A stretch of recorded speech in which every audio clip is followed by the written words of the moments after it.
people in Zoom land can hear me. Thank you. We hear you. Great. Two small things. I made a little web page where I uploaded the notes for these lectures, and I can also add more slides or stuff as we go along. I wanted to send an email, but I'm so busy with all these lectures that I don't get to send emails. Anyhow, the URL should be this, my name, Becher, becher.ipp.uni.ch, and then CTMP. And then there are the notes from yesterday, also the notes from today, and I'll add more later. I made a small change compared to the outline. I asked about dimensional regularization, and there were only a handful of hands. So I think tomorrow I'll give an introduction to dimensional regularization because it's an important tool, and it's fun. It was sort of crucial for 't Hooft and Feldman to get a Nobel Prize and to really quantize non-abelian effect, non-abelian theories. And even for experimentalists, I don't know whether we've already removed all of them or not. No. No, even for What's the URL again?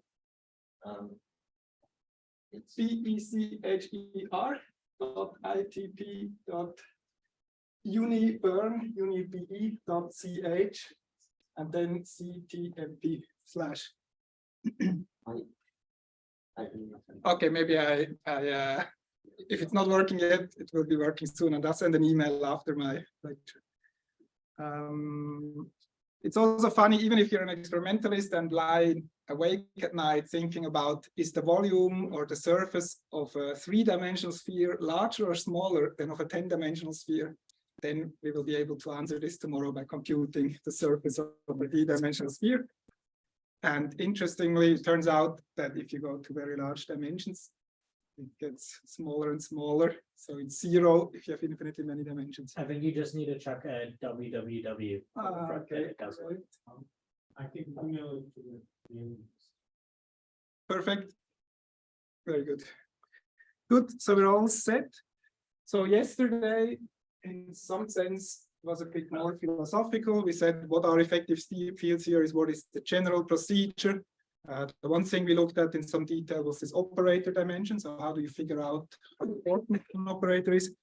Now we will really get down to business, and we'll go to this Photonia land. So it's really at very low energies.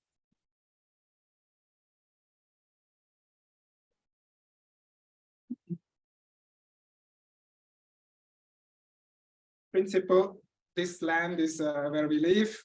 We have very low energetic photons around us, and the rest is all non-relativistic particles.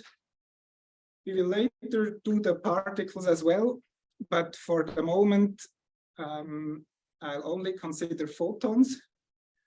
And in order to make the world maybe slightly more realistic, I'll have a classical source. So we'll consider energies which are much smaller than the electron mass. Will never produce an electron-positron pair. So the poor people in this Photonia land, they have a collider, but unfortunately not enough energy to ever produce a positron. So they have presumably entire departments full of beyond the standard model physicists dreaming about what possibly could be seen, but they don't have enough energies. And so the question is, can you find some effects of the electrons using effective field theory? So the hidden agenda is that I'm trying to discuss how to construct standard model effective theory, but I want to do it in this much simpler example with just one field. And then later on, I have some slides where we can look at the standard model effective theory.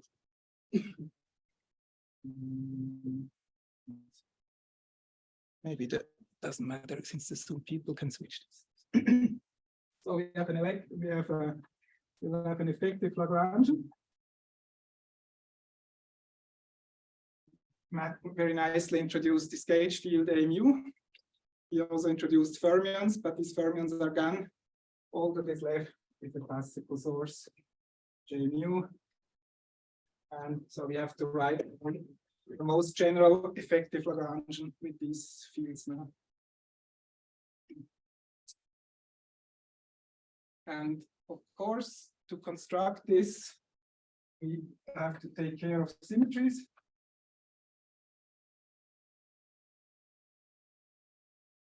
So if the high energy here, the full theory is QED, and this is our low energy theory. The full theory has this gauge symmetry that was discussed in the morning. Of course, we want to have this gauge symmetry. This is also there at low energy, so this must be there. So we want to have gauge symmetry. We also have some discrete symmetries in QED, which I also want to respect. For example, this charge conjugation. So there's a symmetry in QED if you switch the charge and if you also switch the sign of here. So our effective Lagrangian should have these symmetries. There's also the regular parity that QED reserves and that we also want to preserve. So now simply we can start.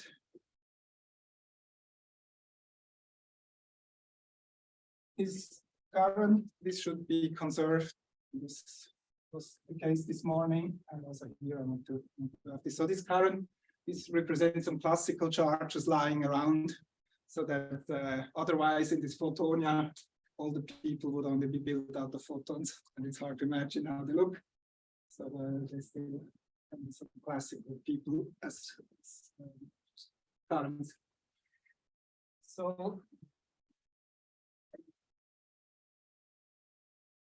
now we can look at what kind of building blocks we have to write down operators. And maybe the most important constraints is that we want to write down gauge invariant operators. And so the question is, what can we do? Matt explained nicely that this covariant derivative is our friend. Just to confuse everyone, we can use the opposite convention as the other Thomas. I think you somehow had a plus here, but of course it has to be minus. No, it's irrelevant because at the end of the day, everything is E squared. But of course, if you take two different books and one uses this and the other one the other convention, then it will be disaster. Good, so this is a building block. Then of course we have the usual Lorentz structure. So I can take some G mu news to contract things. I could, of course, take the field strength tensor, and of course, we'll take the field strength tensor. But actually, Matt has shown that this field strength tensor is just a commutator of two of these covariant derivatives. So really, the covariant derivatives is sort of the fundamental building blocks. We do whatever we want with these covariant derivatives. There's another building block, Lorentz building block, which would be the epsilon tensor, epsilon mu rho sigma. So we could also use some epsilons and contract things. And this I will not do.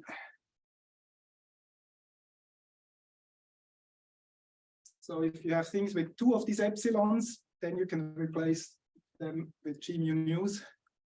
If you have a single epsilon, then the quantities you get are not scalars, but pseudo-scalars. So this arises when parity is violated. And since we don't have parity violation, it should be possible to write everything without this epsilon symbol. So I think that's it. And of course, the J mu itself is a building block. You can have one or more powers of this J mu. Then we will order our terms by the number of these derivatives.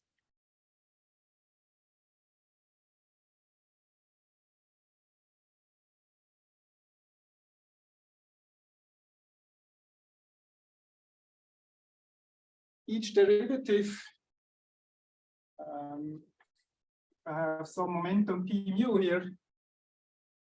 So this is a photon momentum. So all these components, they scale like the energy.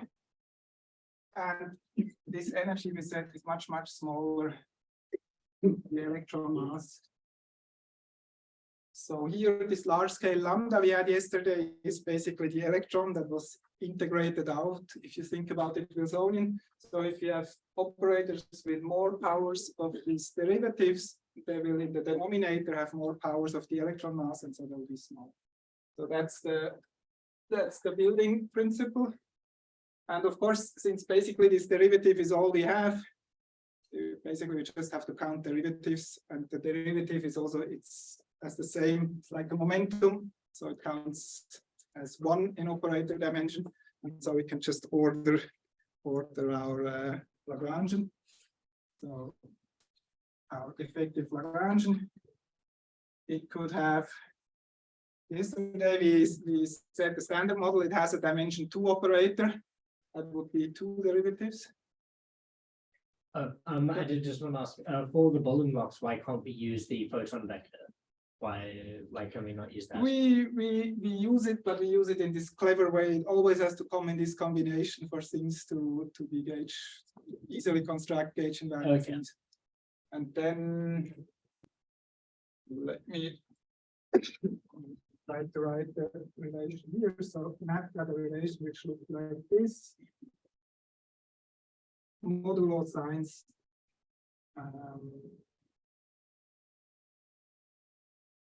So for example, the field strength tensor, you could, let me look it up with the sign. So the field strength tensor I can construct like this. I could also look at the commutator of 2 such dmus.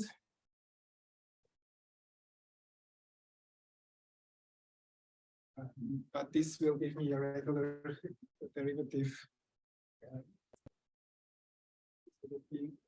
My first question, can we do a term which is dimension 2? Dimension 2 term, that would involve 2 of these derivatives. So I could try E d mu, I d mu. If I compute this, then I would find that this is just a Laplace operator, so it's not an interesting quantity. So I can't really write a dimension 2 term in my Lagrangian. And like in the standard model, the first terms will be dimension 4. Okay, so we'll have dimension 4. And also, I have to somehow contract derivatives. So the one I had was g mu nu, d mu, d mu. So I cannot have 3, otherwise there's a leftover index. So the 4, 6, 8 are sort of the things I can write down.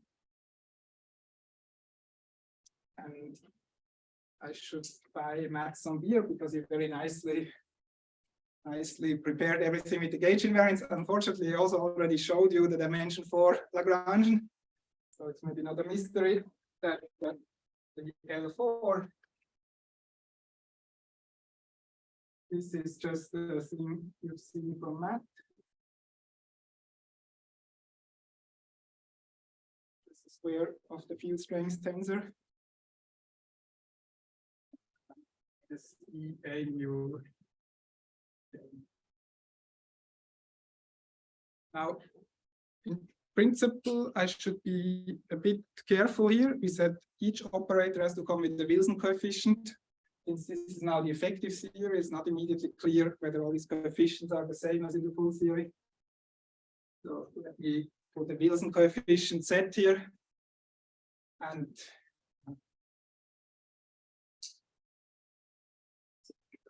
tilde here or something, just to make sure that we not immediately anticipate that it's the same as the first. Now, if you look at this F mu nu, remember F mu nu is this antisymmetric combination.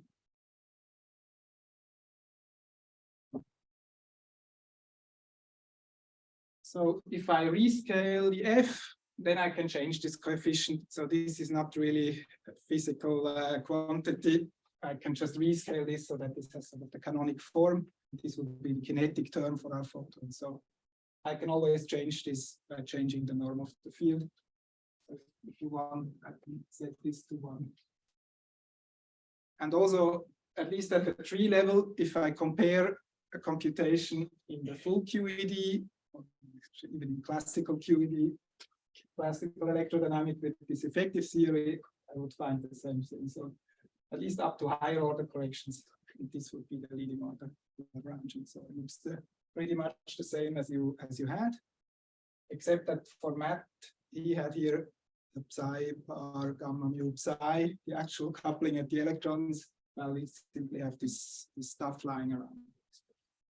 So this is the L4, but now it gets more interesting.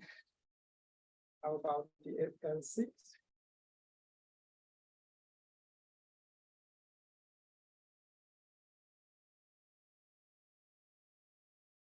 And now this is the best. Can you suggest some? It shouldn't be that difficult to find some terms. Can you suggest one?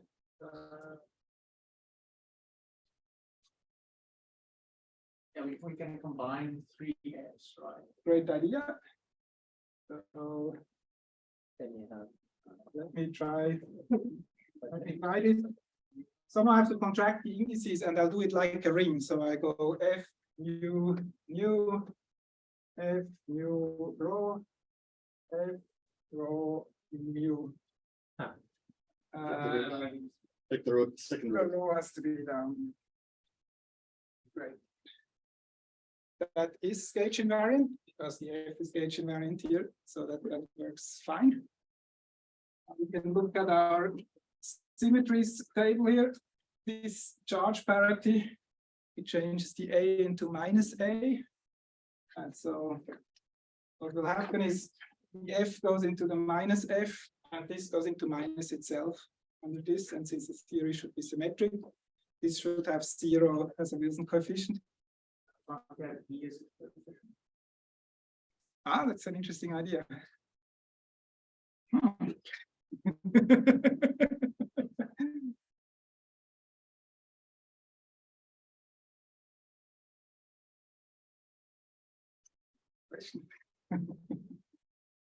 One easy way out is to say that you can just compute this, it's actually 0. So if you multiply this out, it's just plain 0.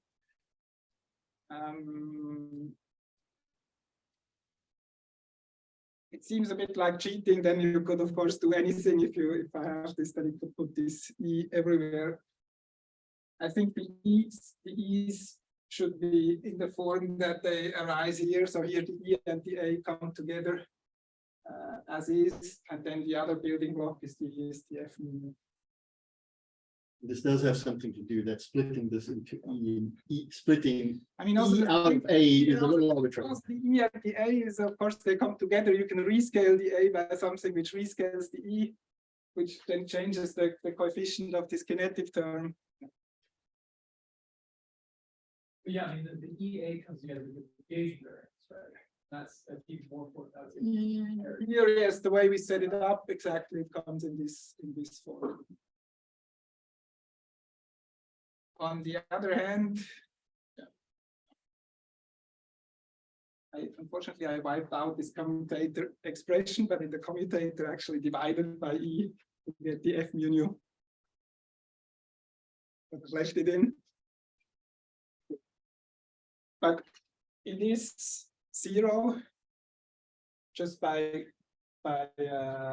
computing this. There's also a famous theorem that says if you compute diagrams with an odd number of photons, then there are 2 types of contribution. So there's this diagram where the electron runs this way, and there's another one going the other way around. If you add the 2 up, then again, because of this charge lines, this vanishes. Also, all these odd things vanish. So you can only have an even number of F's. This was a great suggestion. I could have been my first guess as well, but unfortunately it's 0. just as a consolidation, in non-abelian series, this is not zero. So in the standard model effective theory Lagrangian, you'll have this operator. So it's good. More.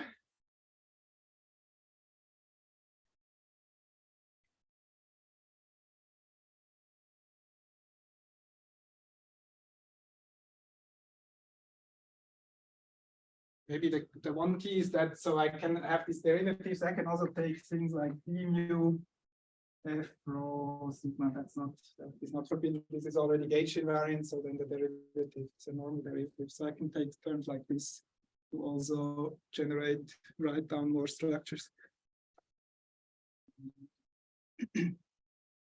Well, since I already wrote half of one operator. D mu f sigma, and then I'll just write the same thing with indices up. Sigma. I think that is okay. I could write another one once we get the taste of these derivatives. By this one or sigma, again, d mu, which is the Laplacian, the D'Alembert. That is also a possible operator. And now there is one thing which I can do, because at the end of the day, I'm constructing a Lagrangian here, but what I really need at the end is this effective action. So I will integrate this Lagrangian. And actually these two terms here, they are equivalent. So I can integrate by part, and I can move this derivative here.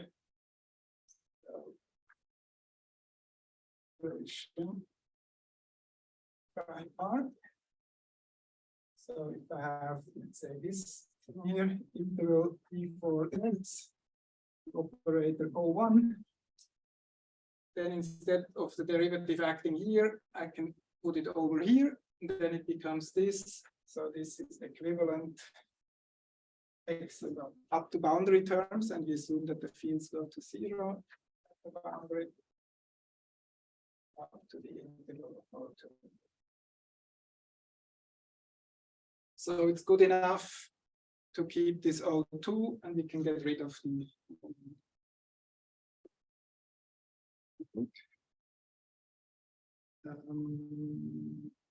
what else?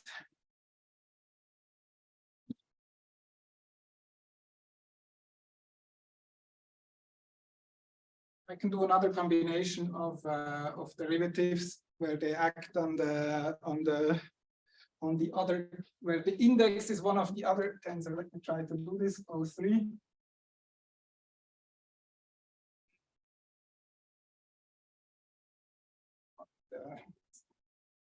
Rho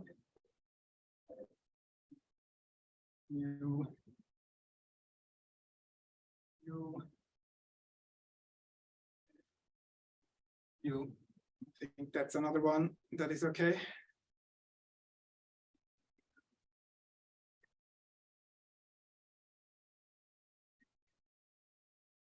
I can always make sure that I never have any derivatives that act on that contract with this tensor here. So if I at any, that's not the example I wanted. If I have a mu, if I have an index that contracts with the f here, then I can always integrate by parts so that it acts on the other. So I can say as a rule, I can always ensure that the index is contracted with the other one, not with the thing. And I think with this rule, these here are the only two operators just with field strengths that include it.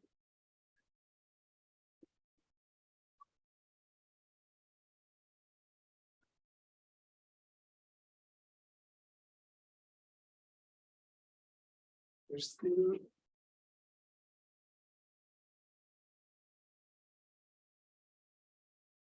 slightly more we can do. So now we have two operators.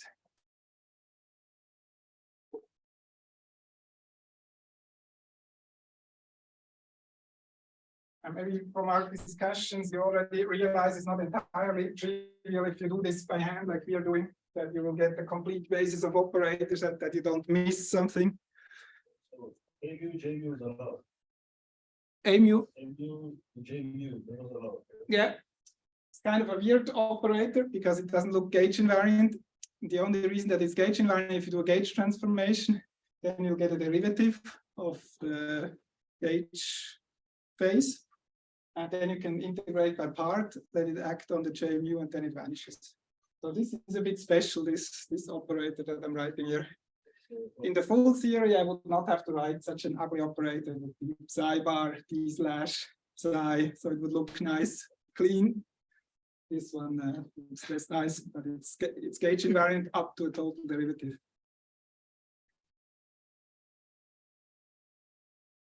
So if you cube that one. Now it's interesting. How about I do the cube of this? Great idea.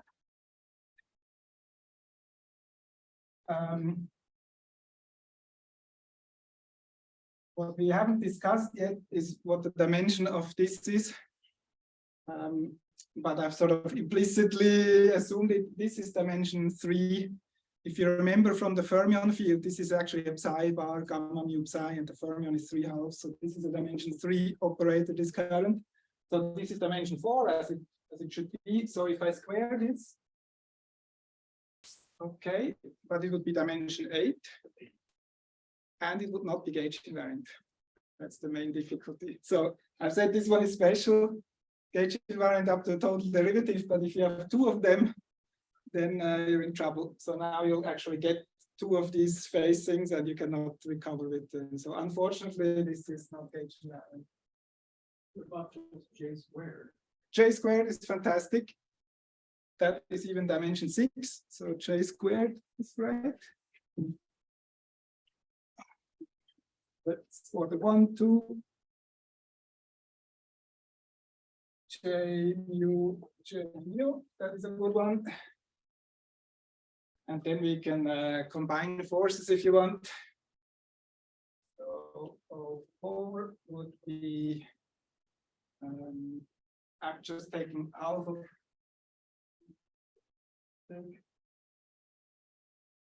I want to take one current and then one derivative of the field strength tensor. That should also be possible. So E, F, and J. U, nu, maybe like this. Like this. So that is also possible. So now we have 4 operators. And I think these 4 are maybe all I could come up with if you keep this additional rule. But now there are still some identities which help to reduce this. We have our, the O1 we already eliminated. So we have 2, 3, sorry, count, 4, 5. But the O1 was already sort of eliminated from the list by integration by part. And now it turns out that one can show that the O2 and the O3 are the same operator. And I'll read off the relation. O3 2 times O3 is equivalent to O2. And this is because the field strength tensor fulfills an additional identity of the Bianchi identity, or maybe I could also call it the Jacobi identity. If you do this, mu sigma plus cyclic 0. So you can write down this identity. If you do this, you can start shuffling the indices of this, and then you get terms which look like this, and you can do integration by part. So actually with this identity, you manage to get rid also of, let's say, which one do we like better? Let's keep the O3. I like the O3 better. So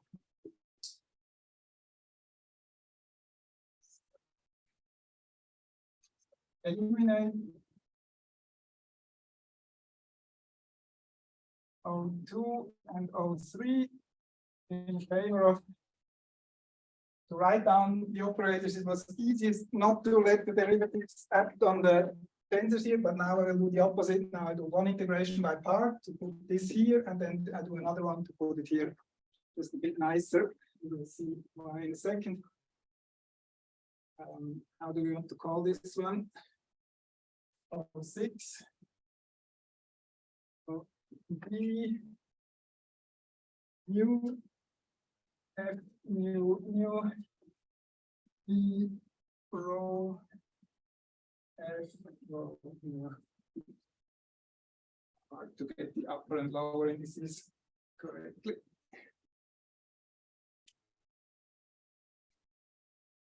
Good. So we have 3 operators left. And principle, we could now use this Lagrangian, but it's still not optimal. In some sense, it doesn't. We could have written down all 10 operators and computed with them, but then you would find that whenever you compute the physical observable, it would only depend on certain combinations. You would say, it's very interesting, always the combinations of Wilson coefficient. And of course, the combinations arise if the 2 operators are the same. But now there's one more interesting relation. This is the following. This is called the equation of motion operators.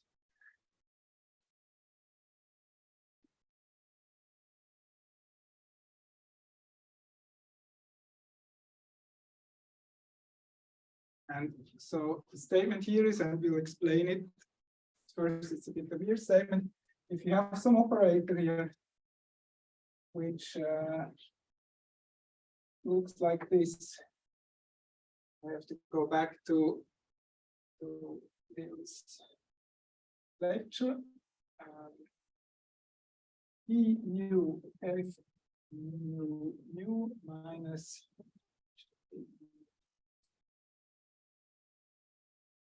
this operator, if it's given by this bracket times something else, then actually it doesn't contribute to physical quantities up to higher order terms. And this here, this is the classical equation of motion.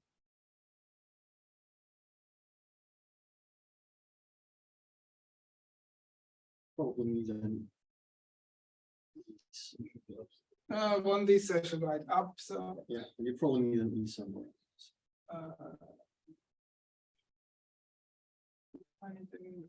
Have to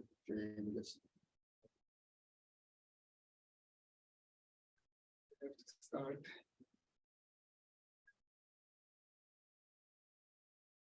Yeah, because you say If you get your equation of motion from there, you have to see.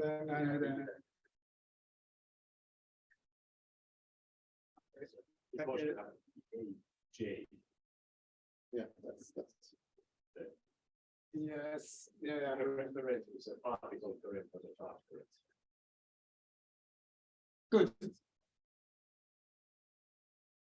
So either way, let's say that this is sorry for the missing factor B. So if this is the classical equation of motion, the statement is if you have an operator which looks like this, then it does not contribute. It will not contribute to physical quantity.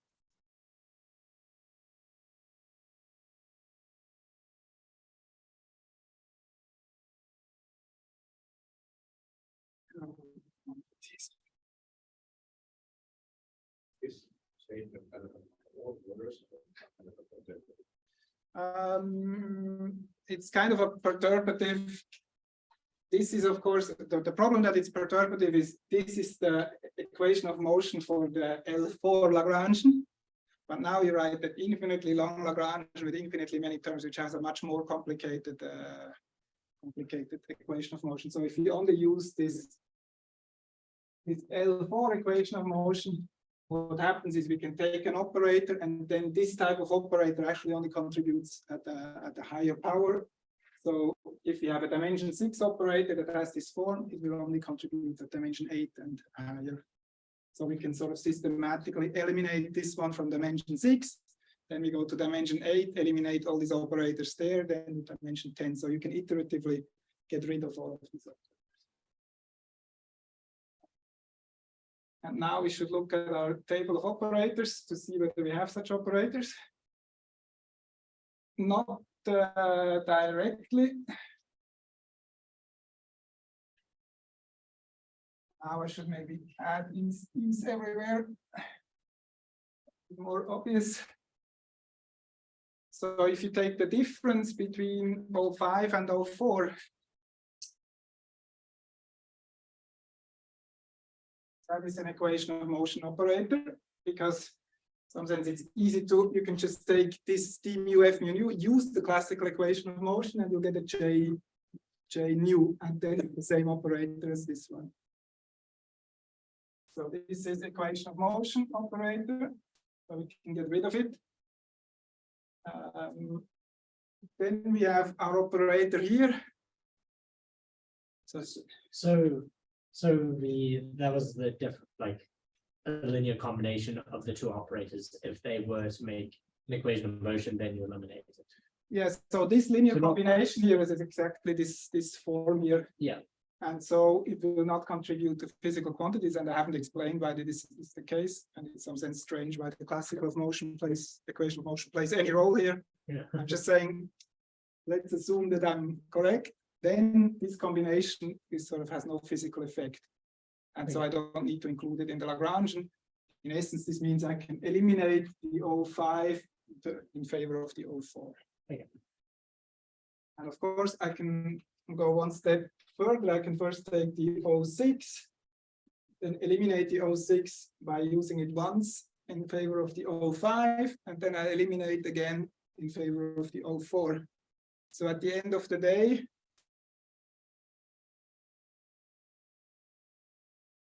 and so O5 minus 6, this O5, this is also an equation of motion operator. So it can also be eliminated. So it's almost, sorry, we wrote so many F mu nus, and now at the end of the day, there's actually nothing left of these. So I can maybe write down this L6, and then we can discuss why this data is actually correct, that these operators didn't actually. So that was the L4. For the record now, I can fill in here L6. So it was E squared J mu J nu. And now I should include a Wilson coefficient. C, whatever I want to call this, C6 maybe. Try to follow my own notes. C0, I called it. Okay. And now this is dimension 6, but the Lagrangian here should be dimension 4, so there has something has to be there to compensate it. So in this philosophy of Wilson, there is a lambda squared, and the lambda is the scale where the new physics comes in. So this is C0 over any electron scale. Of course, you can put any scale here. The poor people in Photonia, they don't know what new physics is here. They would just put some lambda and say, we don't know what this lambda is. That should be an order 1 coefficient. By some scale. Good. Now let's do this derivation. Why it is okay to eliminate these operators. And to do so, I want to consider a field redefinition. So the basic reason why this works is I can redefine my field in such a way that exactly such terms get change their coefficient. And since this field variable is just some integration variable in this path integral that we briefly have on the blackboard, I can choose whatever field I want. That is some integration variable. It has the quantum numbers of this photon, but I can change this. So let me do a field redefinition.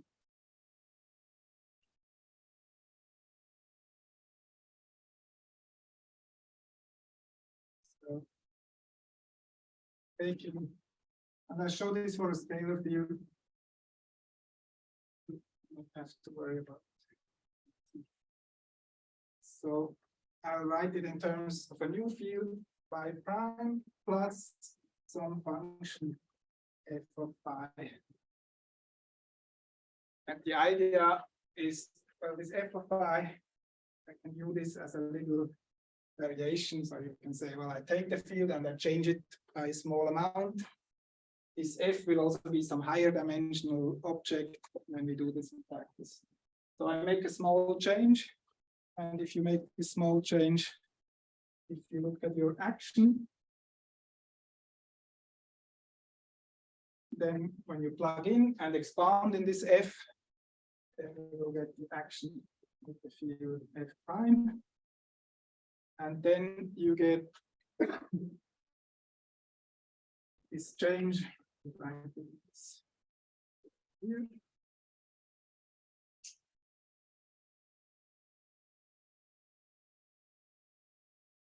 The variation of this times the variation. Now the variation is just this f.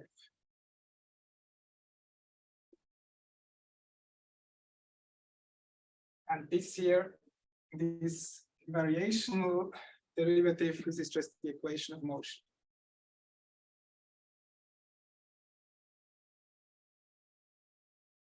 That means when you do a field redefinition of this form, what happens is you start adding terms that have the equation of motion. In our case, this thing times this function f.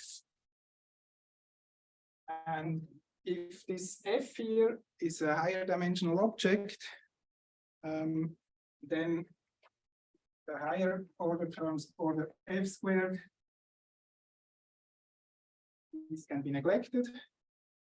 And so then I generate from the leading order Lagrange, I'll generate an extra term in the dimension 6 operator. So here I could sort of take the dimension 4 thing, do a variation f with the dimension 2 object, and then I will generate the new dimension 6 operator, which has exactly this form here.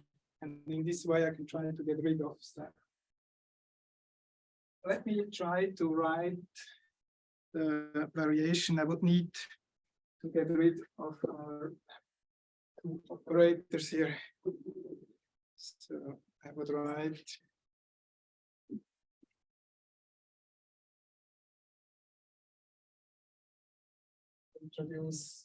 rewrite the old field in terms of a new photon field plus some parameter kappa over NE squared times the current nu, and then plus a beta over ME squared, and then the new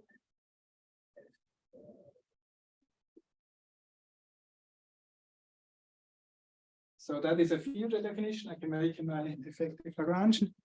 If we do this power counting, then somehow I never introduced this parameter lambda, which would be switch off my own Bechers, which would be the energy of these photons over the electron energy. So then this term here, this is order lambda on power of energy. This we said is lambda cubed, and this is also lambda cubed. And so plugging this in here, you generate two new dimension 6 operators with coefficients kappa and beta. And then whatever the coefficients were of these operators here, of this one and this one, you just adjust them so that they get exactly cancelled. So I can do a redefinition. The F mu nu part, I can adjust to this operator. The other one I can adjust to this operator.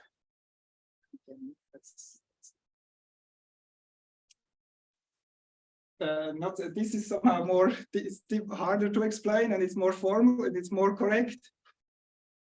once one has understood this and one is happy with it, one will forget about it and just say, whenever I have something in the Lagrangian, I'll just use the equation of motion to replace these terms by the J's, and I get rid of them. Good. So now we have the L6, which I've checked, but we have the full construction.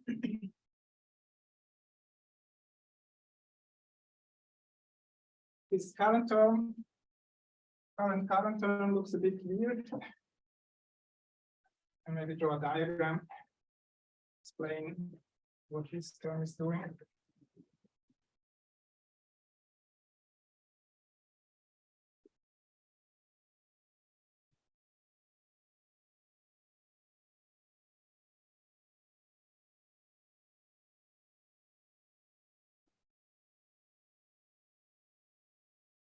L6 with the C0 over electron squared, E squared.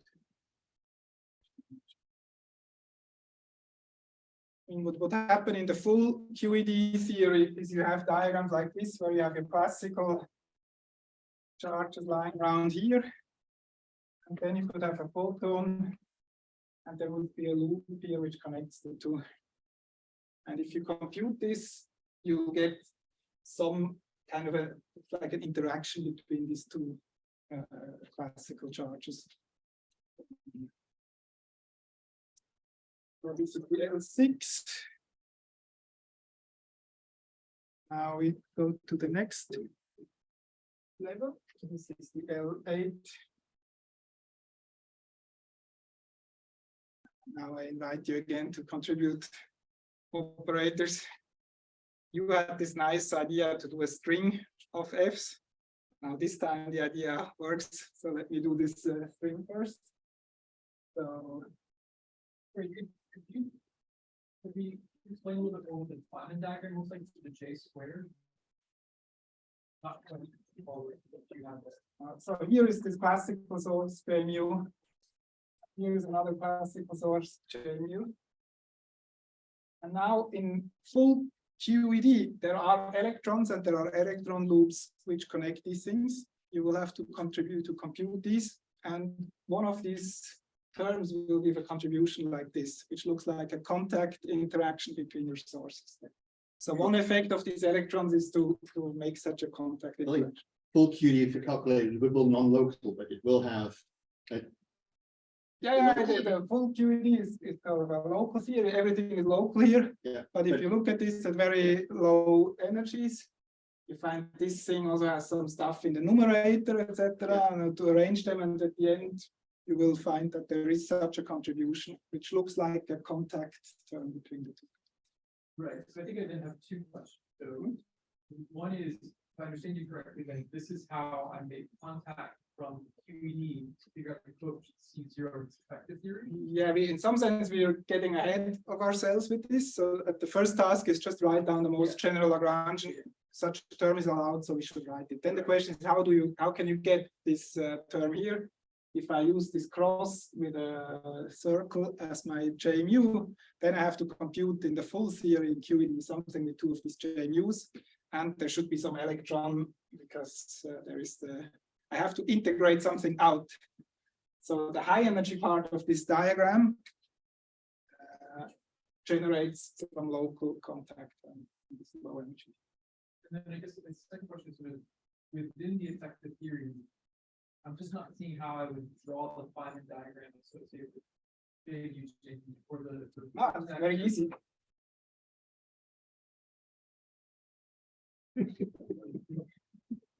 It's just two J's. I guess it's just that it doesn't attach to anything. No, At the same spot, right?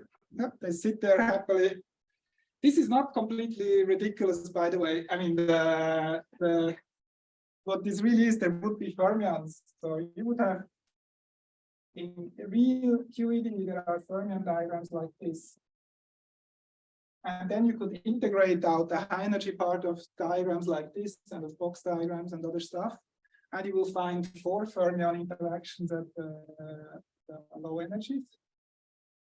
find such things if you want later. So it's interesting that this happens also in the weak effective theory, that we think this diagram, this is completely non-local, but part of this actually generates some local interaction. Yeah, so if you think that the source of the current is really a fermion, then actually it's like, looks like a four fermion interaction, a local four fermion interaction. Somehow this exchange of a photon with this vacuum polarization makes something that is like a local interaction. There's interesting physics here. Some people have used this effective theory to compute Casimir, the Casimir effect, which is in principle a nice place where you can do this effective theory. And this led to quite some confusion. So actually including the proper source terms, putting the proper boundary conditions on these charge plates is not entirely trivial. So this would not be good enough to do this Casimir effect computation. We have here introduced two brains and two currents on them. Good, but now to the terms which look a bit more natural.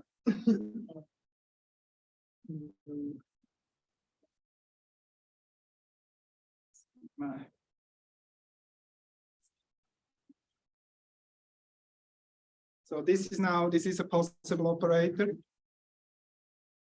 I would presumably call this one C2. Yes. C2 is the coefficient here. What is the power of the electron mass that sits here?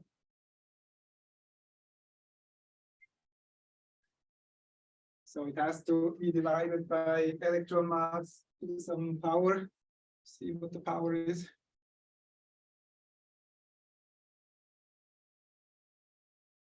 Yeah. Would it be 4? Yeah, exactly. So we have this is two derivatives. Yeah. So 2, 4, 6, 8. And then I get 4 integrations x. So I have to compensate for powers. So this goes like 1 over the force. Then I'll write the more boring one. You can, of course, just take the square of the dimension 4. That's another one. So C1 over 10 to the 4th.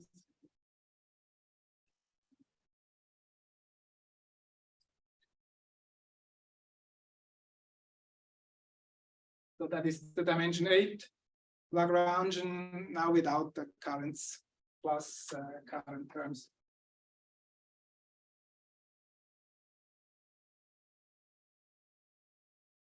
Current I mostly introduced to have something non-trivial at dimension 6. I haven't fully done this exercise, would maybe be. I have one that I can write down. But if you find more of these, would be interesting.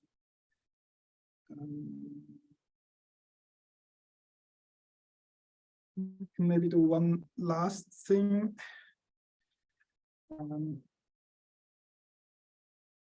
These two we can write in a slightly more conventional form.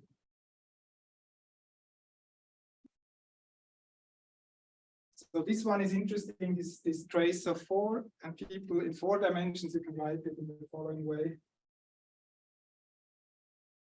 I call this. We had so many O's already. O17. So this O17. One can write as follows. I have to check my notes. You can write it as 1/2 the other operator here. Let me call this O16. 1/2 O16 squared. No, O16 without squared. And then an additional term which looks like this, plus 1/4 if mu tilde. And this F mu nu tilde, this is the dual field strength tensor. Mu tilde.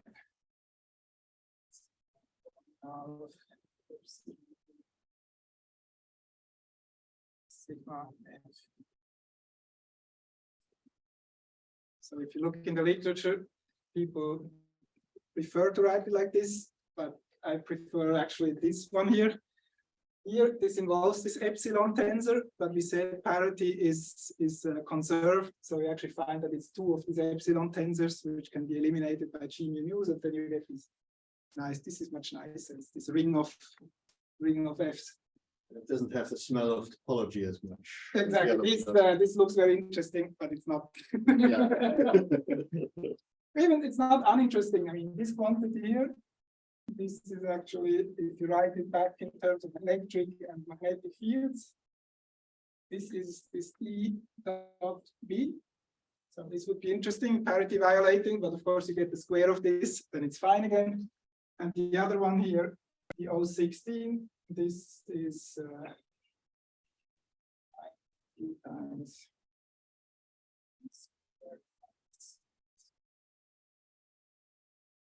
So how does it express this in terms of the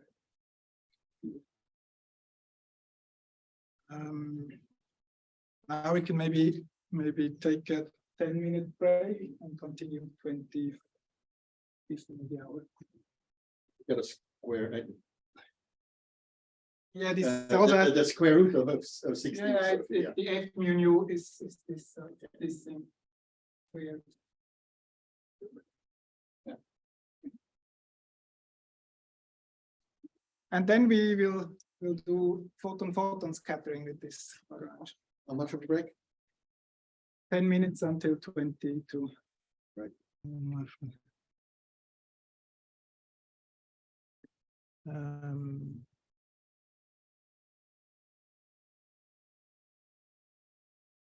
Now, principles of the next steps, I would like to compute photon scattering with this Lagrangian.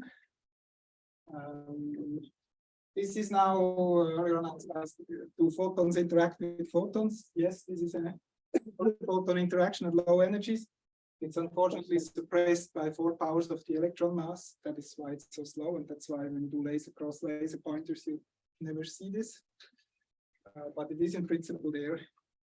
The one maybe mathematical remark has something to do with these two invariants that you get. For Heribert's sake, one or the other experts. So the question is, if you now go to higher and higher dimensions, how about dimension 10, Lagrange, and 12? How many terms do you get, and how many of these invariants are there? And it's not infinitely many. So there's this F mu nu in 4 dimensions. It's a 4x4 matrix, and you cannot have arbitrarily many powers of 4x4 matrices. At 4 power 4, it stops. So if you have F to the 4th, then you can rewrite this as 1/2 F squared. F squared. Now I'm really considering F mu nu as a matrix 4x4. And it's an antisymmetric matrix, mu and nu. For those antisymmetric matrices, there is a relation. So if you have Sorry, what is the end of brackets? No. trace. So if you have the field strength tensor to the 4th power, you can write it as the trace of the 2nd power times just the square, and then the determinant times 1. So if you try to write, this is F to the 4th, and you see that at the end of the day, there are these 2 invariants. One is this one here, and one is the other one. These 2 are exactly this is the E dot B squared is the one invariant, and the other one is the squared minus E squared invariant. So these are the only 2 invariants that you get. So in principle, so you can do mathematics with this, and sort of systematically think what can you get and what can't you get. And this has been popular. This mathematics was being developed over the last few years. So Murayama and collaborators have looked at this. So if it's not necessary, you can also, instead of doing things by hand, you can sort of put a lot of mathematics in this. And this mathematics is called Hilbert series. So you construct this invariants. There are certain polynomials which tell you how many. So they can tell you how many operators there are. These numbers here, the strange numbers in the title, are the numbers of operators at different dimensions. Now it will just be interesting what they exactly are. Up to dimension 12, they go here in the standard model. I'll show you of course, these large number of operators at dimension whatever 12, they just show because they can, and I don't think it's very useful. But it's interesting that they know exactly how many there are. I would guess already 84 operators are a little bit a rich environment to nail all of them down, right? Yes, so I'll have slides on the standard model effective theory, which we can look at. It's the same construction, and it was done by Buchmüller and Wheeler in 1980. And then every other year, somebody discovered, oh no, there's another relation. You can eliminate this operator. And somebody else said, oh, but you missed one. You can also have this one. And then it was a master's thesis in 2010 that finally really systematically gave all the operators. This was done in Warsaw. It's now called the Warsaw basis. So this was maybe the first time all these operators were there at dimension 6 for the standard model. I don't know. Giving a fact that like these numbers like get large is generated, but sometimes you try the next time they do this. Oh yeah, there's a good reason for this. These are odd and even. So in the standard model, you can also have dimension 5. There are not so many dimension 5 operators. I think this is dimension 5, dimension 6, 7, 8, 9, 10, 11, 12. Absolutely. Somehow, how you exactly count, so this thing is called the Weinberg operator. Then they have different names. And the things that have odd dimensions, they're a bit weird. So they violate certain symmetries, and that's why there are fewer of them. So they violate lepton number, so they are associated with Majorana masses and things like this. That's why it oscillates. And also there's some summer school lectures by Anish Manohar, which explains a little bit, or then there are 100-page papers by these people where they explain the mathematics of it. If you understand them, then you could explain me the thing. But we have 2 basic invariants, and then there's all possible ways of combining these. So there are, presumably Heribert, we know all this is, there are techniques to construct all group theory invariants, etc., that you can have. And what is non-trivial is that you also have this integration by part, this equation of motion. This they somehow implemented using some conformal symmetry stuff, etc. Yeah, so this is just fun entertainment. Now we go back to the actual business. And maybe the next point would be to compute the photon-photon cross section. In terms of Feynman diagrams, if you look at these here, so this F mu, each F mu has one A mu in there, so each one has one photon. So this is some, as I said, some 4 photon interactions. So the diagram will look like this. And then there will be the coupling C1 here, which we unfortunately don't yet know. And then there's the coupling C2, and the other diagram. For those of you who have quantum field theory, what one has to do is one has to basically go to Fourier space, then you get momenta, and you read off, you symmetrize all of this, you read off Feynman rules, which is quite painful.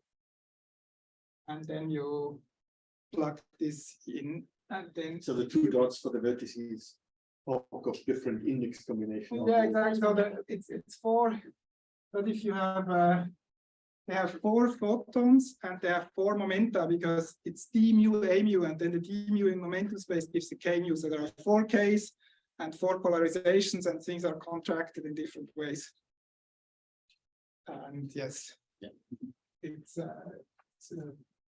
something that one maybe doesn't even want to do by hand, but for example with mathematics or something we plug in. And then you square this, and then from this you get the cross section.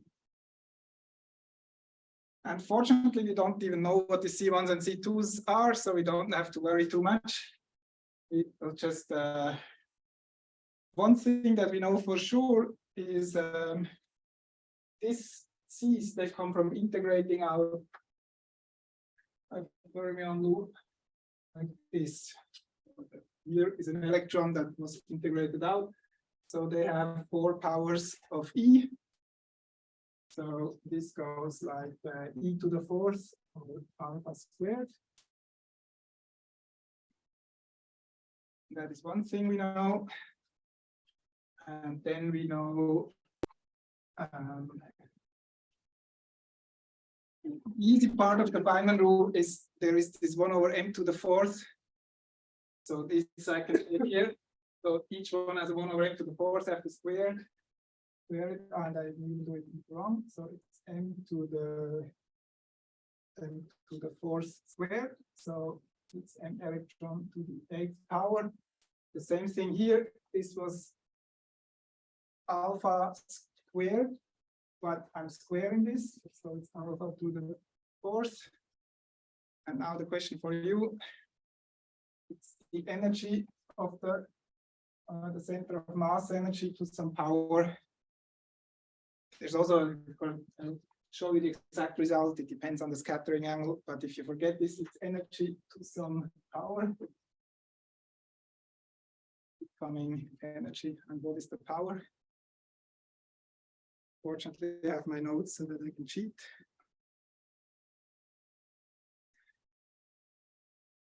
That's the sticky one. Everything. Yeah, so the cross section is an area. So it has to go like 1 over energy squared. And so the power here has to be a 6 power. And some of these energy factors come from these vertices, but then there's also some phase-based stuff, fortunately, again, with dimensional analysis. And then there's some order 1 factors that come here. But you can pretty much, this is already a pretty good estimate for this scattering. And you can see that it's very strongly suppressed by 8 powers of this electron mass. And people have tried to see this using very strong lasers, but I think so far it still hasn't happened. At the LHC, people have seen photon-photon scattering, but of course at the LHC, this is not the correct effective theory. This is very high energy, and then the loop diagram here is the relevant. Good. When one sees all judging for the layers of the I have to check again each time I teach a course where that involves this. As I usually Google. This time I didn't Google whether they have it or not, and I forget what the most. It's a trade-off, of course. If you make the energy large enough, then it will happen. But of course, also also the effective theory is no longer valid. So you should have a very energetic laser, then it's the best chance to see it. And then, of course, if it's intense enough, you maybe have chances to see such a super rare event. I will check it again, or you can Google as well. Now I did the exercise, and I computed the final rules for these, and then got the full cross section as a function of the angle. So I'll just write the result. that what we have here, what we did basically with zero work is not so far off.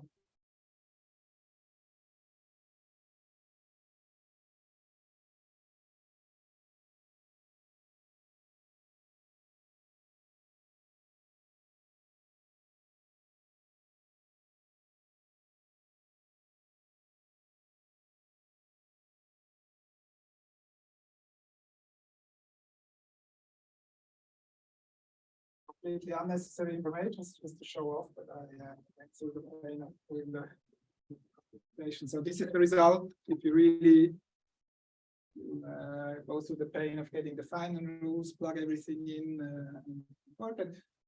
There is some angular distribution here, which presumably the experts will immediately say is completely clear because I don't know.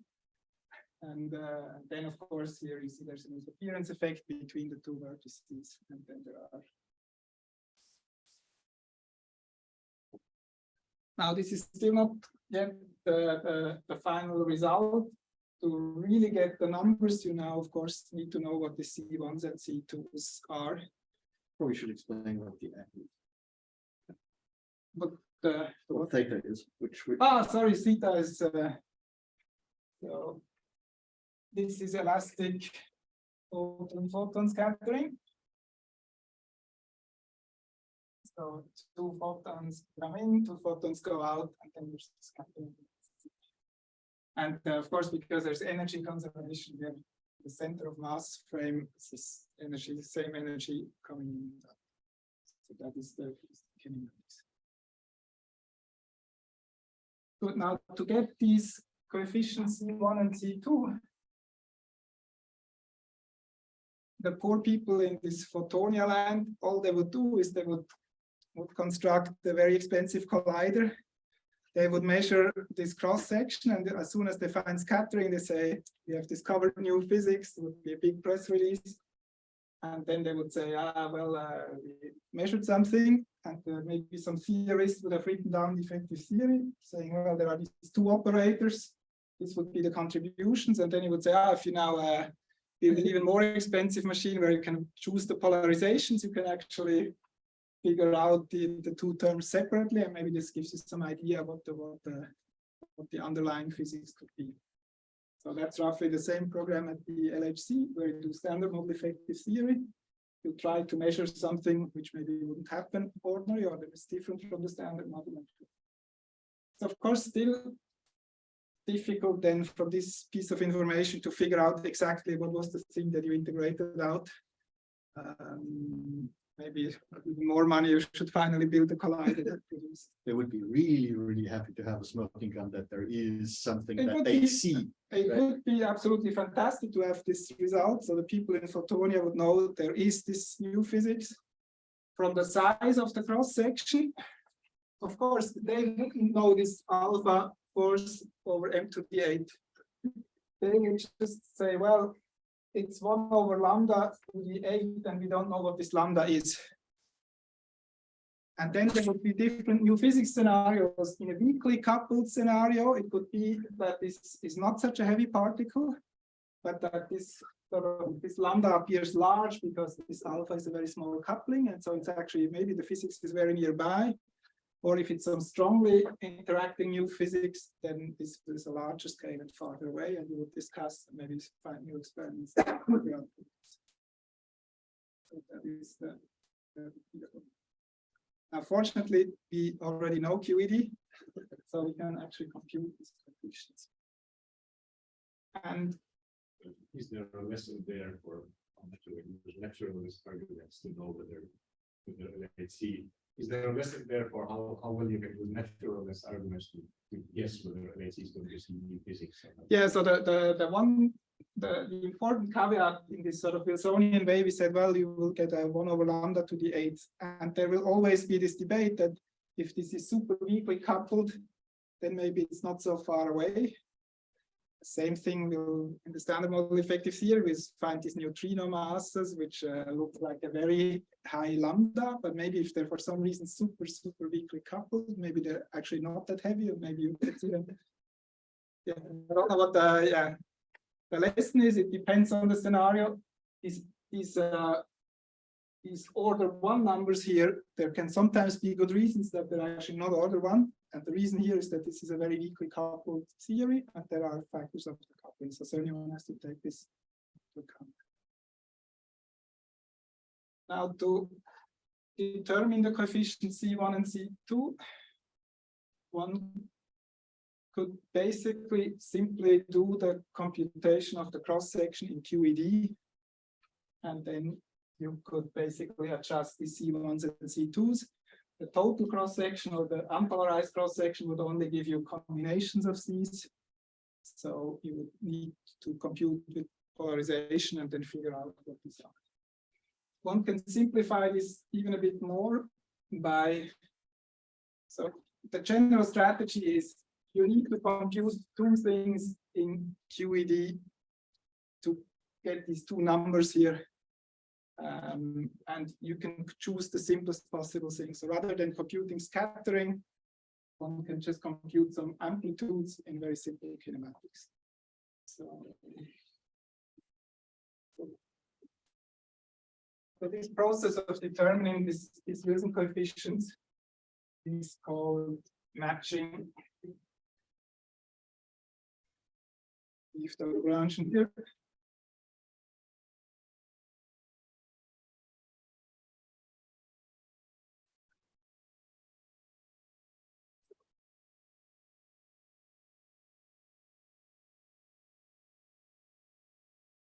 So rather than the cross section, we can do it on the amplitude level. And we basically have to compute photon-photon scattering on the amplitude. And there are different diagrams here. So 1, 2, 3, 4. All these diagrams in QED, they have some electron loop running around. But of course, you can sort of permute these legs in different ways. I think it's easier for me to permute the indices here. 4, 2, 3. That would be another diagram.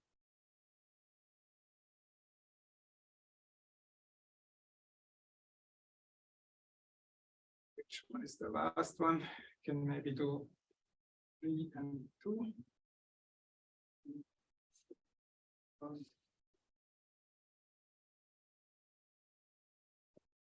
So it's the different diagrams in different combinations. You would compute these diagrams. There's even more. I can also change the order, so it's twice this diagram, twice this, twice this. One can simplify things by expanding these loop diagrams.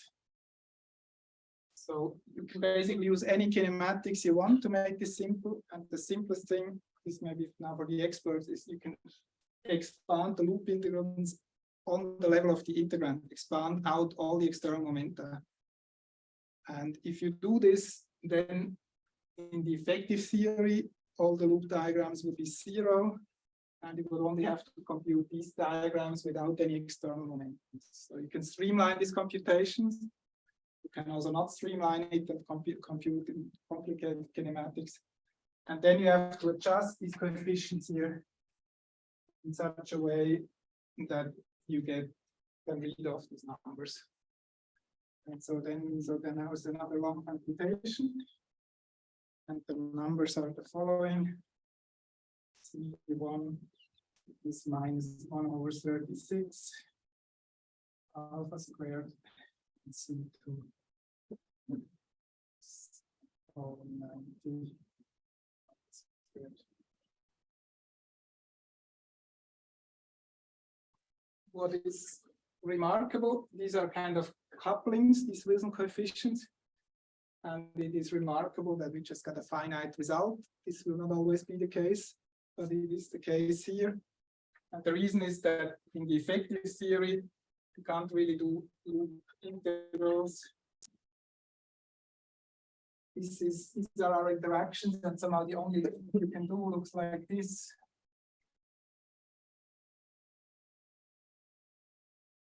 Now the people familiar with dimensional regularization, they say, ah, this loop vanishes.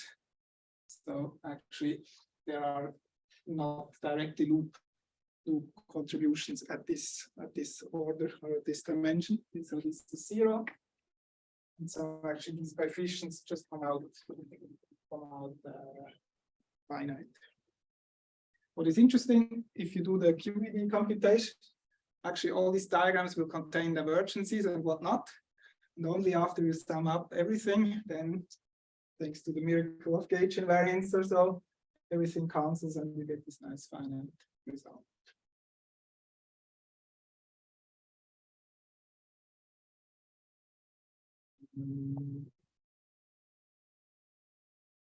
Check the time. We have half an hour.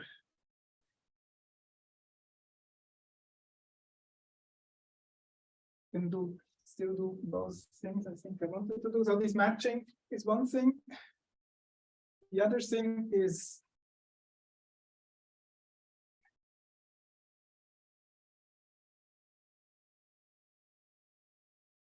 to count yes, is something called power counting. We have this lambda here, and we can count the different terms, and they come in at different orders. And I would like to make sort of a general statement about this power counting. So to improve it,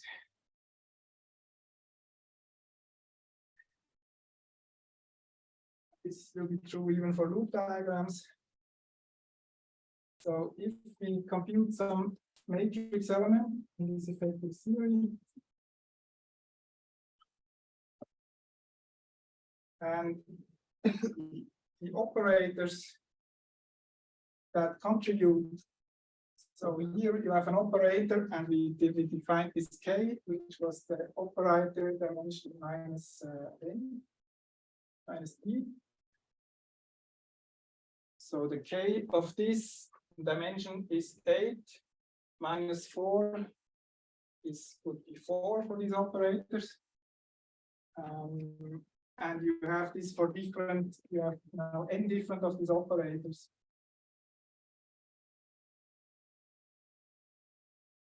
So I've computed some complicated loop diagram maybe. Let me draw one.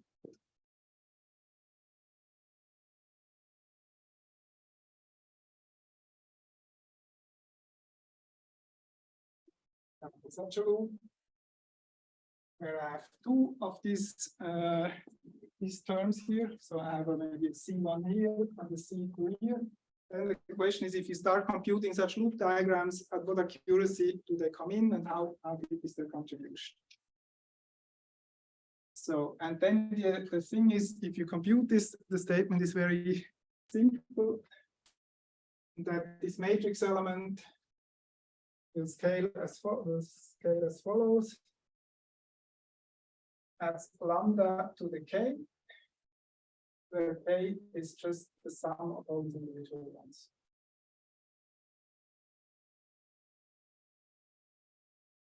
So if you have some complicated diagram in this effective theory, even at 17 loop order, and you ask yourself, well, at what order does this become relevant? You just look at all the vertices, n such vertices. You compute this k for each one of those, you add up, and that will give you the power of energy where this comes in. And now the proof of this very complicated statement, that takes me 5 minutes to make. Proof, look at the factors of ME.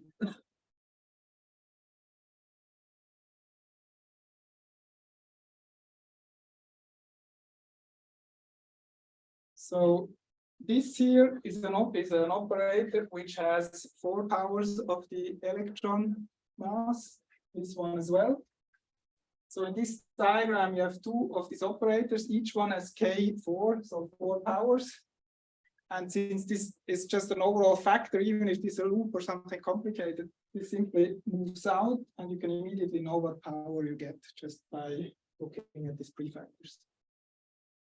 And so if you have this contribution here, you know that it will count as 1 over me to the 8th.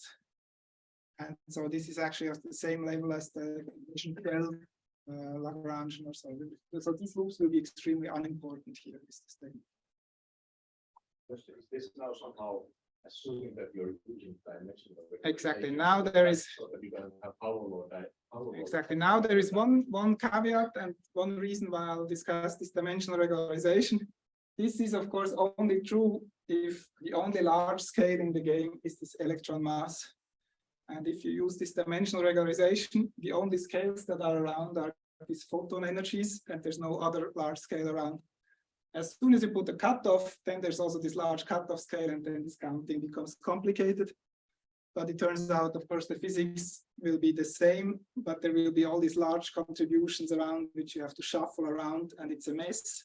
But the non-trivial stuff will still fulfill this. But this is only easy if you regularize in a way not to introduce any additional large scales. That's why this dim reg is quite important, not only for gauge theory, but also for effective theory. Good.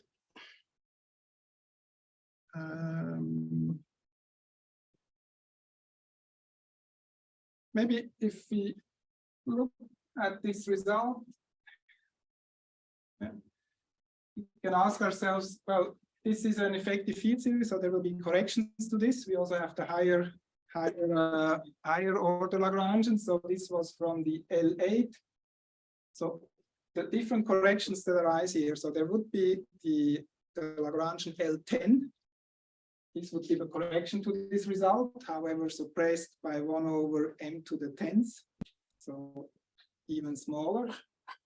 We have results for these Wilson coefficients, which I wiped away. They go like alpha to the 4th.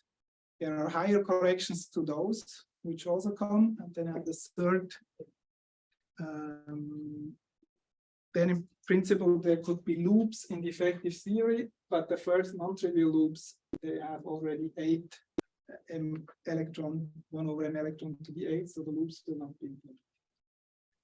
But from this discussion of the power counting and we see that there's a systematic way of organizing things. So we have a result, we know exactly what the corrections are, perturbative corrections here and power corrections from higher operators.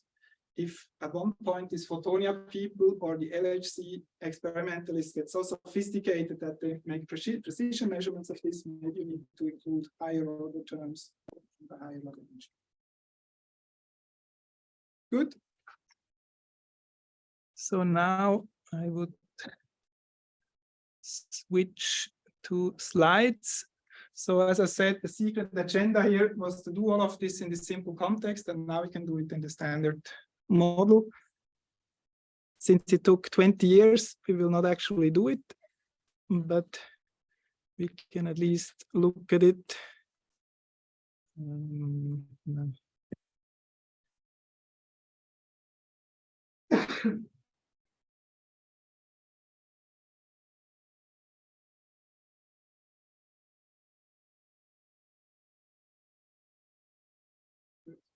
There's a pointer.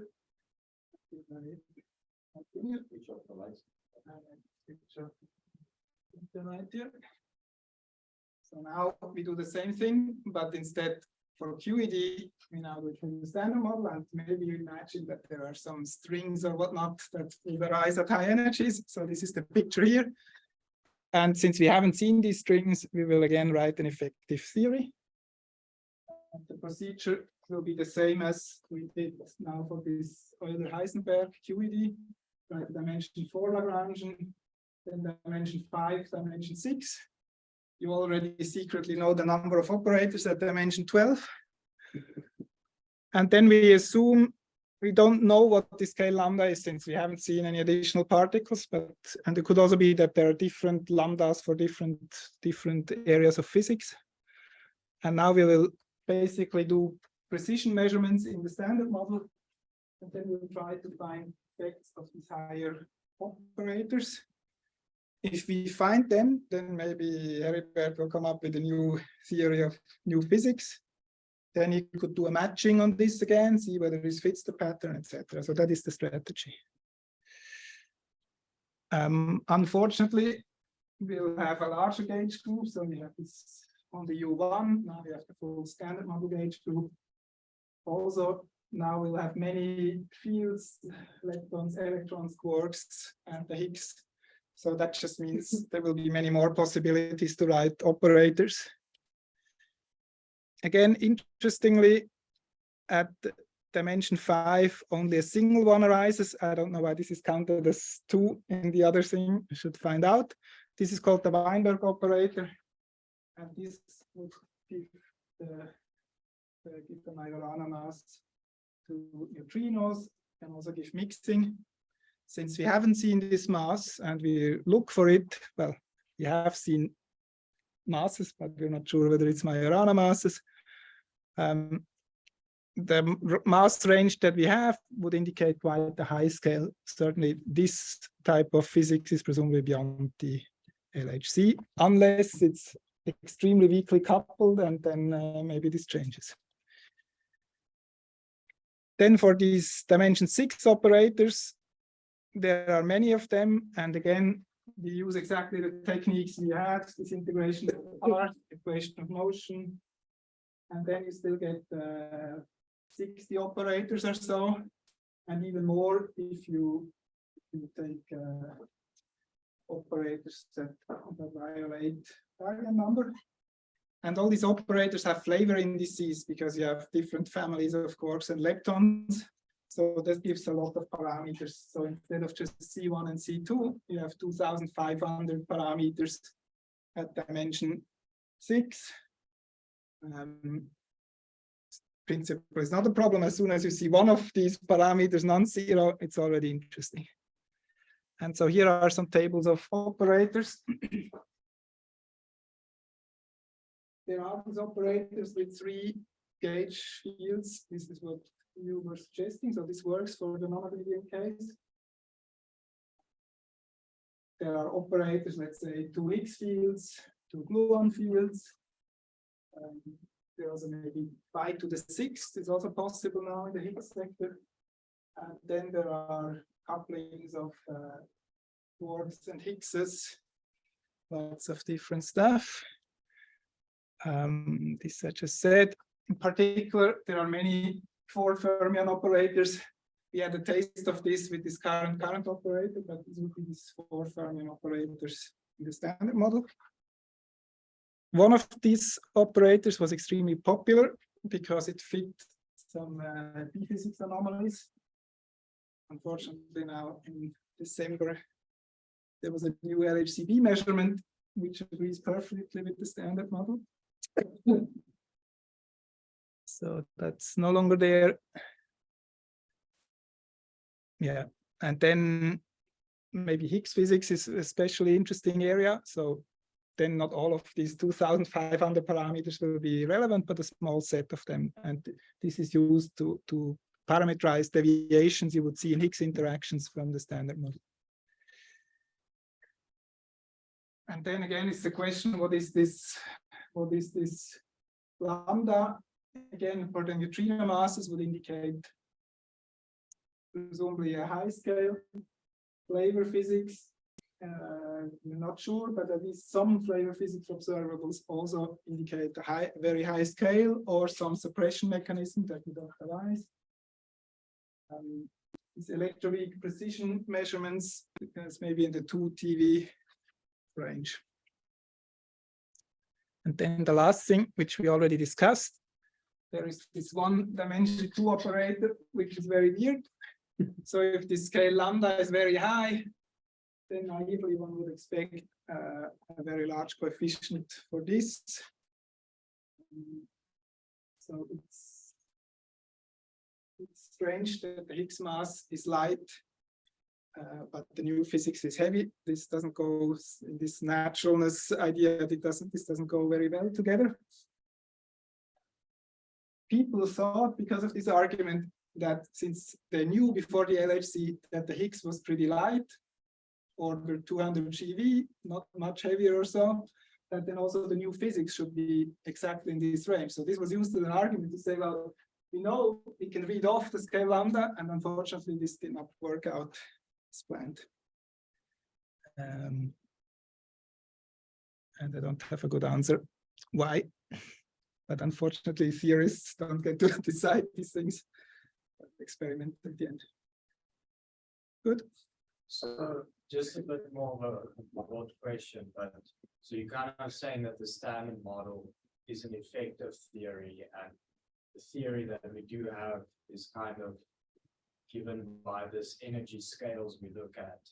And I'll, like, we obviously have a lower bound, but is there kind of a way that we will ever know if we have some upper bound? Like, how can you ever know if you have a complete theory, or can you just kind of like keep infinitely scaling your theory up to infinite energies? I don't think you can ever know that nothing else will be happening at even shorter distances in the view. Wow. I mean, we can look at things and the electron looks point-like, and in all the experiments we haven't seen anything else than point-like. But I don't think you can ever be sure. Some theorists maybe convince themselves and say, well, this string theory is so nice, this has to be the ultimate theory of everything. But I don't see how, at least experimentally, I don't think, I mean, since you cannot go to infinitely short distances, there's always sort of only so far that you look, and you're not really 100% sure what comes beyond. We don't know if things at those scales are really observable at our scale, because at our energy, like the effects don't necessarily propagate through, because exactly these effects that might happen at these incredibly tiny scales, incredibly high energies, are kind of only influential at that scale. Exactly, you can, I mean, it's in this example, if these new particles become heavier and heavier, the effects get smaller and smaller. And so it's not excluded that there you would find an even heavier lepton at some very high energy.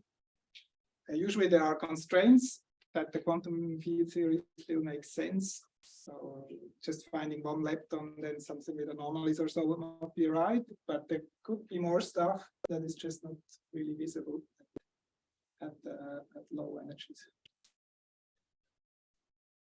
So to have the ultimate thing is hard. I mean, it's like already the Greeks make this mistake. So that is whatever atoms, or well, maybe the Greek wasn't even the Greek's mistake, but somebody called these things atoms. And unfortunately, if you look closer, you see how they're not atoms, and they have structure, and there's more inside. Maybe again, some of the gravity people, they think they're somehow more optimistic maybe than I am about this. Well, gravity is so special, and the infrared and the ultraviolet gets connected, but these are all things that are quite understood. I'm not sure I should believe. Well, you don't even know how you should modify gravity to quantum field theory, or make better with not matter. It really is a thing. Exactly. So fix it up by changing gravity. Yep. A bit of a personal opinion. I wanted to ask what your opinion were of like the current SNEP measurements that happened at the LHC. Do you think there's value of doing those kind of searches? Yeah, I think this is much better motivated than an analysis which is restricted to one particular model. Unfortunately, for the 10 years I've been in Bern, I went to one experimental thesis after another, and it's usually somebody did some SUSY analysis on some quite specific scenario, and they did a great job, and they could exclude it, or at least put a constraint. But these things, it's just once this is done, it's basically, I mean, of course, if you find it, trip to Stockholm and whatnot, but if you don't find the signal, then it's basically that your PhD thesis work is set aside, because once the scenarios are gone, and I mean, there's infinitely many possible theories. If you exclude one of them, that's just a very small point in an almost infinite dimensional parameter space. Here, of course, it's still many parameters, but if you manage to get some specific observable with a specific set of things, that you can get a constraint on this is useful in any new physics scenario. So if you don't find anything, you have this bound, and whatever is found somewhere else, as soon as you start writing a theory, you can do this matching and you can map onto this and you can see what it is. So I think there's more value, much more value of this than just these specific scenarios. And somehow the scenarios became a bit more baroque. At the beginning, it was sort of plain SUSY things, and then it's the NMSSM, and then it's NMSSM with a heavy thing and with a light thing, and then this funnel region of this, where it's just such a specific scenario that it's impressive work, but somehow in 20 years, nobody will say, ah, look at this paper and this result we can use. While if you do some precision measurement at lab, let's say some electroweak precision measurement, all these future people will look back and they say, ah, you have a new model, it has to satisfy this constraint. So I think it is useful. Yeah. Yeah. So what did the past, like, just mentioning there that, like, for example, you write down a theory, for example, that has like, that's written at like really small scales, and then you expect to see it's probe. But I just wonder, are there maybe special examples where like this kind of scale separation doesn't like work in this instance, like you could have like things that happen in these like kind of short scales. But then you can actually see them at much like they have effects, and scale that you can actually like probe that are perhaps like.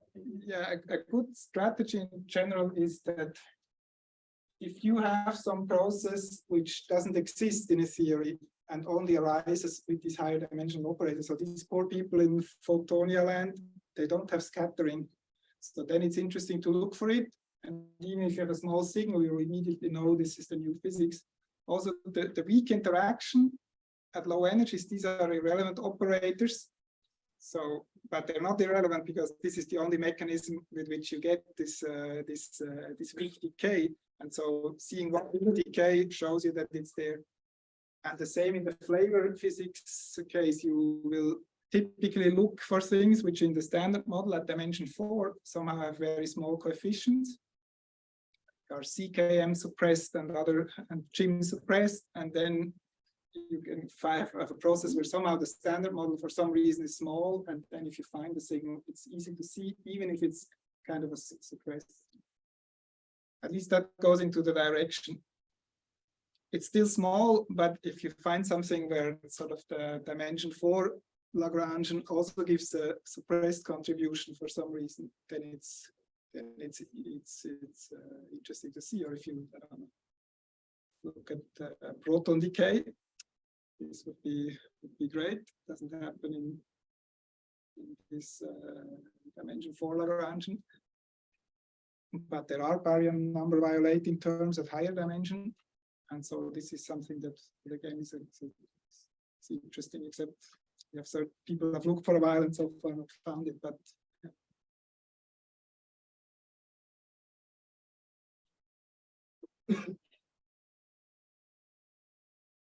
No, so if we look at going from Photonia to QED points, we would be increasing the number of fields but decreasing the amount of coefficients, ignoring particle mass. Is that a general feature of EFDs? Yeah, it's of course true that if you go to this effective series, you have to deal with an infinite Lagrangian, and then you say, well, why do I bother? It was much nicer to have the Lagrangian this morning from Matt. It was short and crisp instead of having all this mess. It depends what you want to do. If you take the Lagrangian that Matt gave you, and I would have asked you, how large is photon scattering at low energies? It would have been a very long loop computation. And after a few weeks, you would have found that the cross-section goes like 1/m electron to the 8th power. Well, we got this here with 0 computation. So certain things come out nicer in this way. And then if you have several scales, and this will be the next lecture. Where you have, for example, the W mass as a high scale and other QCD at lower scales, then you get these large logs that Matt have mentioned. And this way of doing it is a way of getting these large logs automatically resumed by solving some RG evolution equations. This is not a good example for this because this C1 and C2 are finite, so there's not, so this is not a good example. But this is an important application. I'm more asking in terms of, so if we go from some base theory to some effective field theory of that, is it the general case that we will be basically integrating our particles, and then because we are adding these operators, we need to add new coefficients, these three parameters almost, if we don't see the matching? Or is there some way to do an effective field theory where you don't change one of these? We somehow always have these coefficients, and I mean, it depends on your accuracy. If you would have been happy with the dimension 4 Lagrangian, then basically what this framework would have told us is low energy photon physics is just 3 photons, and you can forget about the rest, and that is largely true. Basically, nobody does any QED corrections in laser physics, and the reason is this: they're all super suppressed and hard to see. So then you don't really have more. How many of these terms you need depends on the accuracy you want. And again, so QED is also not the fundamental theory of nature. So you would have to presumably also add more terms there. For example, a nice exercise is to take QED with the muon and an electron, and then to integrate the muon out. Then it also generates additional operators. In some sense, in my worldview, all these theories have this infinite string of operators in principle present, and it's a matter of accuracy whether you need them or not. So in the standard model, we haven't seen so far any of these dimension 6 operators, and everything works fine with dimension 4. But at one point, we hope to see one of those. And, So what I'm trying to I'm trying to understand that usually we in high energy physics, people are looking for new particles or looking to unify forces. So that would make sense to me if we have in general this going to a more fundamental theory. We decrease the amount of free parameters we have, and we increase the amount of particles. yeah. So that's general. No, I think it's presumably, so what would happen is if you get close to this electron energy here, where you start close to producing positrons, you would find all these operators get more and more important, and you need to include many of them. And then you would actually sort of see a resonance bump at one point, say, this is a new particle, and you would really switch theory. Also, then this expansion would break down as the energy becomes as large as this electron energy. That's basically over, and you have to give up this framework and put the other one. And then, I mean, this would simplify. If you somehow see many of these, indeed, the world looks kind of strangely complicated. And so then you will end up with a nicer world. You say, this is all explained by this one.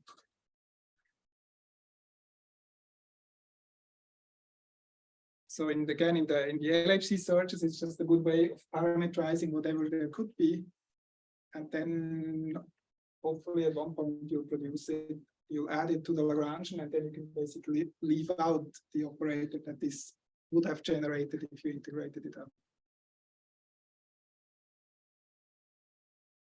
And there are also some disadvantages. If you do these LHC searches, of course, you would like to see these coefficients. So the way you can see them is to make the energy big. So people use this MEFT, but then they push up the energy, and then maybe you get into a region where this MEFT is no longer appropriate. So there's also other things where you say, well, instead let me take a simplified model where I just add some particle and play with this. I think this is also viable and also good. I think all of these are better than to just take one specific new physics scenario and then put a bound on this.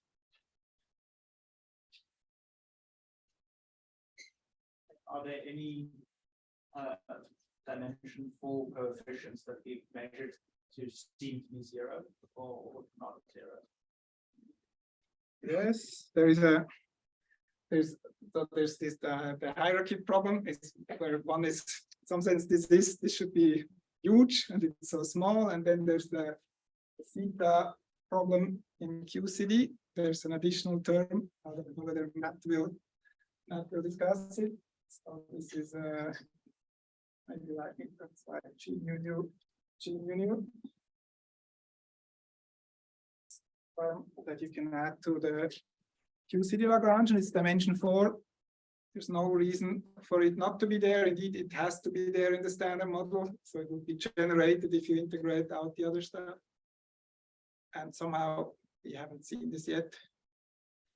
People look for this term with the neutron electric dipole moment. So this is a CP violating this term. That's an interesting term. We haven't seen it, and again, it's not no reason why it shouldn't be there. So presumably it's there. They're not sure why the coefficient is so small. Again, there can be reasons that a coefficient is 0. Let's say you would have this, your ultimate theory of nature would be CP conserving. Then you will say, of course, CP conserving. I don't, but we know that nature is not CP conserving. So why this is not there, it's not so clear. The hierarchy problem is solved by supersymmetry. I know we haven't seen any part, but in principle, one of the huge advantages of SUDI. Yeah. Does SUDI give a natural explanation for the smallest of theta? I don't think so.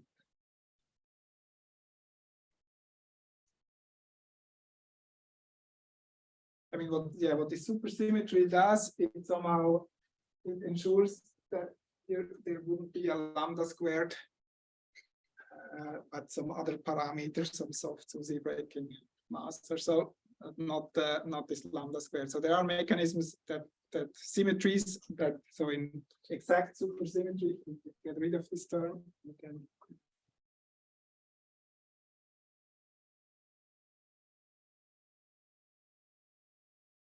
Could we say thank you and return to these things and yeah. Okay.